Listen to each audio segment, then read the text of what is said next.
And I'm joined in studio this morning by some students at the McNally Smith School of Music. They have a pretty cool show happening this weekend that we'll talk about and hear some music from, thanks to their technical prowess within the last 10 minutes. Seriously, it was crazy in the studio.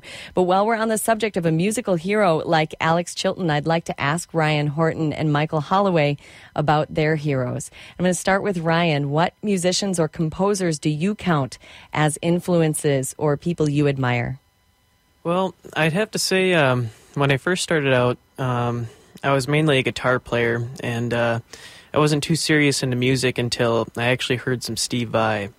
And I was going to ask, does that lead to the compositional guitar type? Yeah, exactly. And he makes very orchestral sounding guitar music, and I guess it appealed to me because I didn't hear a guitar player until then that was very independent and wanted to create something really out there, and it captured me, and from there I really I guess it just really drove me to want to rival that almost, just to create something that great.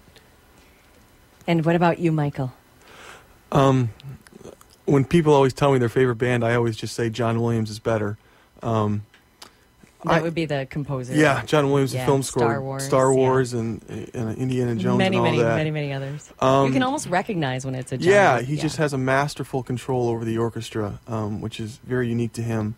I'm a film composer at heart, so John Williams, James Newton Howard, people like that. But I love classical music, Beethoven, Debussy, Holst, so things like that. Ryan and Michael are musicians with a very unique show featuring their music happening this weekend. The show has actually been happening since February, William? That's right. Hey, maybe I'll bring your mic up. There you go. Hello, test.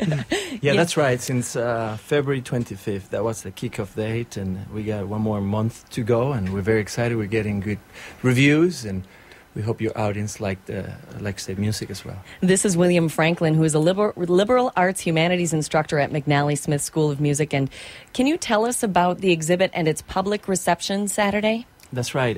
We've scheduled a public event this Saturday from 10 in the morning to 4 o'clock. And that's the opportunity for everybody, literally for everybody, hopefully also the local community, all the St. Paul downtown people, to walk in and experience the music. It's a fantastic show of 9 works, but very, very effective all together. Music and art, headphones, we'll have some refreshments, and hopefully these guys will show up sometime afternoon after they wake up. The student composers. Yeah. So it's called the Art-Inspired Music Project. That's and right. William, was this your idea as the humanities and exploring the arts instructor over at McNally Smith? Yes, it was. I'm a proud, proud parent. I did this, but at the same time, it was encouraged by the liberal arts spirit at the school. So I'm very lucky to be part of a school of music that has a progressive mind, and I thought this would be the right opportunity. And these guys with their music have shown that this is possible, and I can't wait for next year to take it to the next level. So what the exhibit is it's an it's called the Art-Inspired Music. Yeah, project. Assuming if it's true, like I wrote recently in a newsletter, that the visual arts come first than music, then this is the musicians reacting to the world they see, to the world they touch. So whether it's a painting, a sculpture, or a building in Michael's case. But yeah, this is great. It's an interdisciplinary project. It's to prove that, there's only one art, and that we call, all the different branches fields. Painting is a field. I'm actually quoting somebody else, but yes, sure. Sure. Yeah. Wow. So these students at McNally Smith School of Music took pieces of art from Minnesota artists. That's right. Visual arts. That's right. And created compositions. That's right. And this proved to be very symbiotic.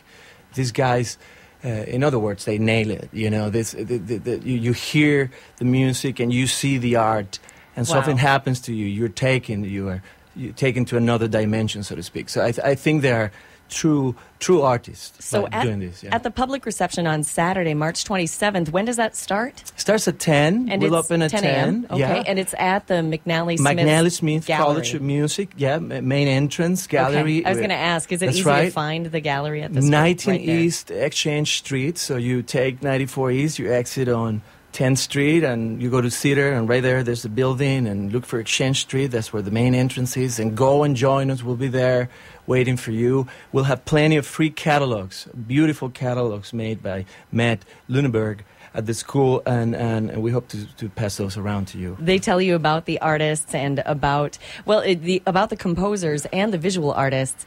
And we get a little peek this morning by checking with Ryan and Michael, who are two of the composers in the project. And William, I want to come back and ask you how Ryan and Michael and the other 7 students got involved and that kind of thing. But I want to hear one of the pieces. And before we launch into the piece, we're going to hear part of Michael Holloway's piece and find out how this audio artwork we're going to hear speaks about his subject, which he I don't know if he was assigned or if he chose, and we'll find that out.